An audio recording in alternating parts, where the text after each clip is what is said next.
ดอกสาวว่าปลื้มผู้บ่าวผู้นั้นอย่างแหงแต่บ่ต้องเอามาแสดง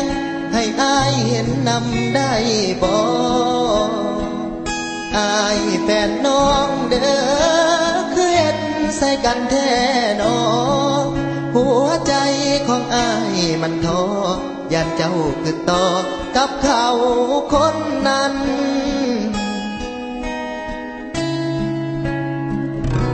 เขาโพดอีหยังเจ้ากะสินั่งท่าไหลท่าแสบัดเฟซอายน้องฮอดบอกแค่ไปหาเบิ่งแต่เฟซของคนใหม่เขียนลงในเฟ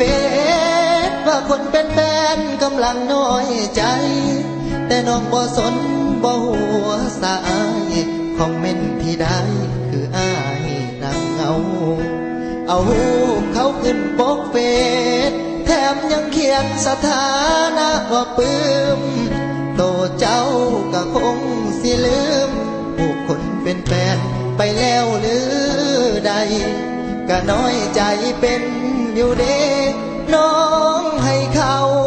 เป็นคนสำคัญกว่าอายแห้งเมื่อยหัวใจบัดยามเห็นน้องโทษทุกเขาหากน้องสิหัก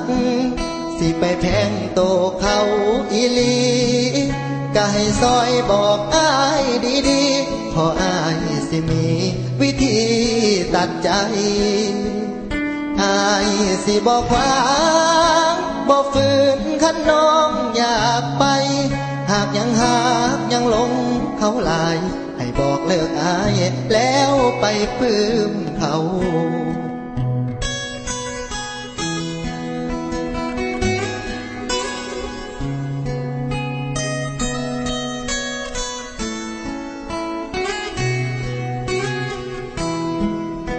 เอาเขาขึ้นปกเฟซแถมยังเขียนสถา